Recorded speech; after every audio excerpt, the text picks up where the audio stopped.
Let's talk about Max Kellerman because although it's not official, I believe that his days at ESPN are over. Recently, I believe it was like 2, 3 days ago, Disney decided to move on from its national radio morning show, Keyshawn, Jewel, and Max, according to the New York Post. This layoff will be effective as soon as next week. So while the show's cancellation doesn't mean that the three of Keyshawn Johnson, Jay Will, and Max Kellerman are out of the network, Max Kellerman is in jeopardy because of the money that he makes. The last article that I saw about Max Kellerman's money, I'm not really into pocket watching, but just for the sake of this video, let's do it. Was at the end of 2018, beginning of 2019. He signed an extension with ESPN of 4 years, and he was scheduled to make over 25 mil for those 4 years. So not 25 a year, but 25 divided times 4. So that's big money in that field. Stephen A. Smith is making more, but I don't think it's that many people at ESPN that are paying more than Max Kellerman currently to talk sports. So given the fact that it's looking like he cannot really carry a show, I could see why ESPN would look at a contract like that and be like, yeah, we're not renewing him because I don't see Max Kellerman just taking such a pay cut and be like, yeah, I'll just take 1 mil a year or something, coming up with that type of money. And this goes right along with the strategy that came out like, I want to say 2-3 months ago with ESPN starting that big layoff campaign with the CEO Bob Iger, who returned to Disney late 2022 and planned to cut out 7,000 jobs.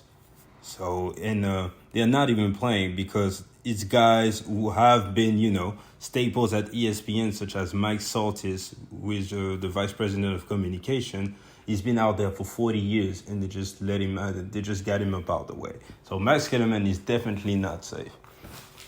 So we got to talk about Max Kellerman because it's kind of curious that such a big name doesn't seem to be able to carry a show by himself. And I came to that realization not after First Take, because while he was on First Take, I really enjoyed him as Stephen A's sidekick. And, as the show kept on progressing throughout time, I was like, I don't know if I like Max more than Stephen A, but he's definitely holding his own. Like, he has a nice personality, even his face, he has a nice sense of humor, everything, right? So, and he knows his sports, although he has had some wild takes, but all analysts have bad takes before. So I was like, okay, he's somewhat entertaining. I can see Max, I'm not worried about him. Even when Stephen A got him about the way, I was like, yeah, Max is going to bounce back. He's going to have his own show. I'm going to keep on tuning in and see what Max had to say. And it just didn't happen for multiple reasons. First of all, the cast that they gave him was kind of subpar, in my opinion. Keyshawn Johnson is great at talking football, but that's it. When it comes to overall sports talk, I'm good on Keyshawn Johnson. That may be an unpopular opinion, but I don't think that he brings a lot when it comes to knowledge or even entertainment, talking about other sports than football. And Jay Will is very hit or miss for me. So to have those three guys at the same time on the panel, it just didn't hit.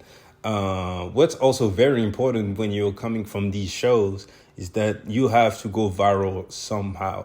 Like, you have to have some takes, or just by being so good or so bad even, that need to actually get captions throughout get some traction on the internet so people get to talk about you, and now they're tuning in. Or you need to have someone that's somewhat biased towards one thing, so we know that every time this guy wins or lose, we want to hear your opinion. And this just didn't happen with this show.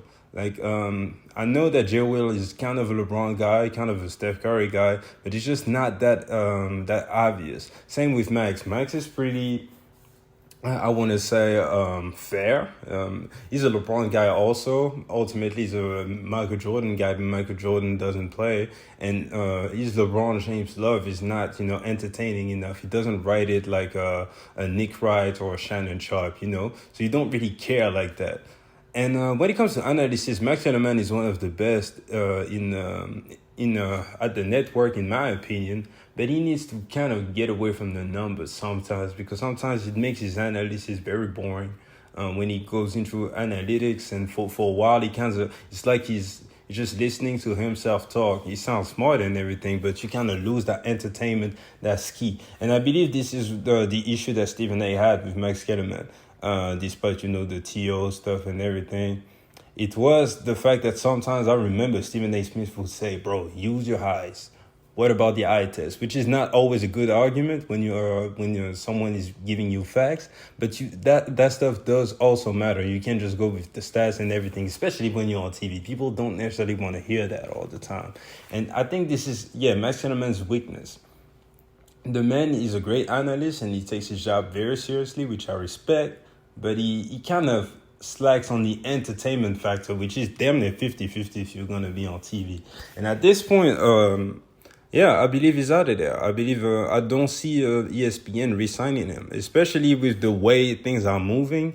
It seems like they're like, okay, we're just going to cut down on a few shows and we're just going to have the ones who are guaranteed hits. So obviously we keep him on first take, so we got to keep Stephen A. Smith. Although if he asks for too much money, we may get him about the way in the future too. That I don't know.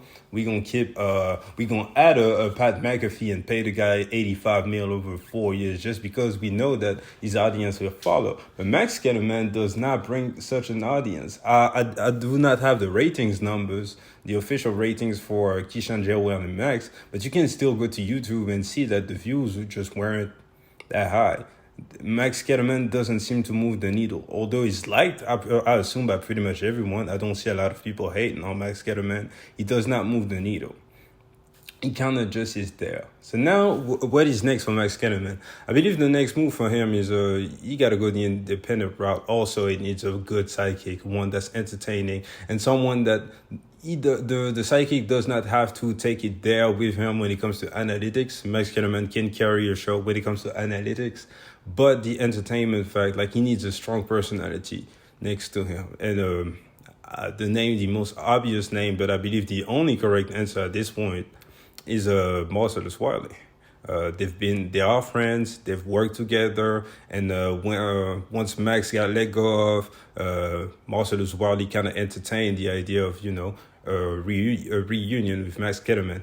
So I think that's the best move for him, for Max Kellerman. He can go out there and talk not only just about sports, but just about life also. And I think that Max Kellerman talking about life stuff could be pretty interesting if his sidekicks kind of, knows how to handle him and make him turn up and everything.